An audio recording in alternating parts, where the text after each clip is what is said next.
समानता यानी बराबरी, यह वह शब्द है जिसकी रट इन दिनों हर कोई लगा रहा है। वामपंथियों और समाजवादियों को तो लगता है कि इस पर उनका पेटेंट है। माहौल ऐसा बना हुआ है मानो देश में समानता नहीं है और यह कोई ऐसा जादुई विचार है जिसे हर हाल में लागू कराना चाहिए। लेकिन क्या आपने ध्यान दिया है कि समानता की रट सबसे अधिक लगाने वाले कभी उन मजहबी समूहों पर प्रहार नहीं करते जो कहते हैं कि आसमानी किताब के अनुसार उनके मजहब का दूत सर्वश्रेष्ठ है और उसे मानने वाले सर्वश्रेष्ठ हैं। हर किताबी अपनी किताब को मानने वाले को सर्वश्रेष्ठ कहता है और बाकी पूजा पद्धति वालों को निकृष्ट। सनातन हिंदू धर्म इन सब से अलग है। ये किताबी नहीं है, इसमें कोई दूत भी नहीं है। यह अकेला ऐसा धर्म है जो चुपचाप अपने पूर्वजों के ग्रंथ मनुस्मृति को जलते हुए देख लेता है। उसको पढ़ने या उसे समझने की बात तो भूल जाइए, उसकी बात करने वालों को भी मनुवादी कहकर उनकी निंदा की जाती है। तो बात समानता और उसके नाम पर होने वाली खोखली और हास्यास्पद बातों की।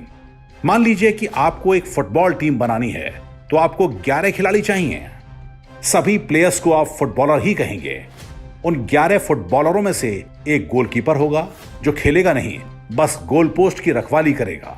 4 डिफेंडर होंगे जो केवल गोलकीपर की रक्षा करेंगे, उनके जिम्मे और कोई काम नहीं होगा। 4 मिडफील्डर होंगे जो डिफेंडर की सहायता करेंगे और विपक्षी टीम पर आक्रमण करने वाले खिलाड़ियों को भी बैकअप देंगे।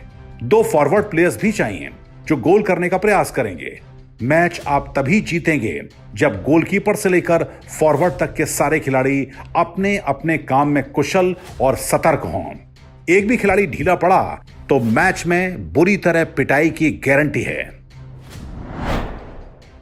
लेकिन अब फुटबॉल के इस खेल में वामपंथी तर्क घुसेड़िए। केवल गोलकीपर ग्लव्स क्यों पहनता है? गोलकीपर को ही 20 गज के अंदर फुटबॉल को हाथ से पकड़ने का विशेषाधिकार क्यों है? बाकी खिलाड़ियों के साथ यह भेदभाव क्यों? आप समानता का वामपंथी तर्क करने लगिए, फुटबॉल का सारा खेल चौपट हो जाएगा। चलिए अब क्रिकेट का उदाहरण लेते हैं।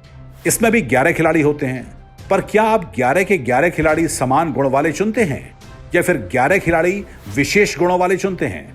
जैसे कि एक विशेषता हो कि वह विकेट कीपिंग अच्छी करता हो, 5 बल्लेबाज हों, कुछ स्पिनर और कुछ फास्ट और 1 या 2 ऑलराउंडर। कहने का अर्थ है कि क्रिकेट जैसा खेल भी समानता नहीं बल्कि विशेषता के आधार पर ही चलता है।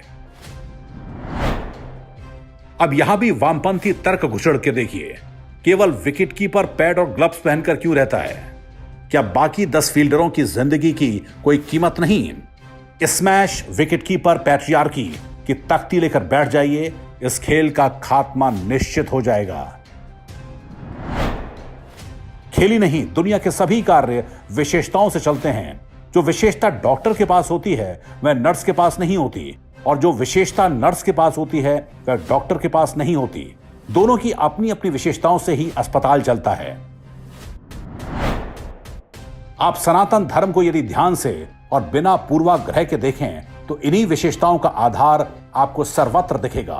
पर कोई बात नहीं, आप आइए और हमारी निंदा करिए, क्योंकि 1% से भी कम ब्राह्मण गुरुकुल के माध्यम से भिक्षा लेकर ज्ञान बांट रहे थे।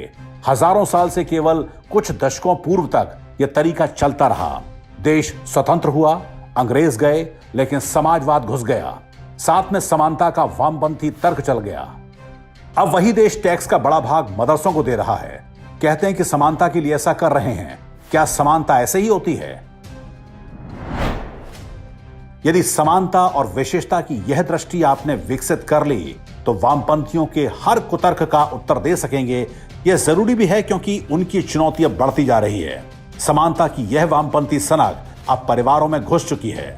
जो लोग इसके प्रभाव में हैं उन्हें बताना आवश्यक है कि मां बनना और गर्भ धारण स्त्री की विशेषता है।